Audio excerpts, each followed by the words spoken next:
सदर ममलकत आसिफ अली जरदारी की जानिब से वज़ीर आज़म शहबाज शरीफ और वज़ीर आला खैबर पख्तूनख्वा अली अमीन गंडापुर की मुलाकात का खैर मुक़द्दम किया गया है।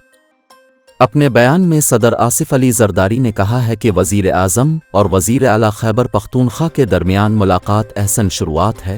यही वक्त है कि हम पाकिस्तान को दरपेश इख्तिलाफात दूर करने का सोचें।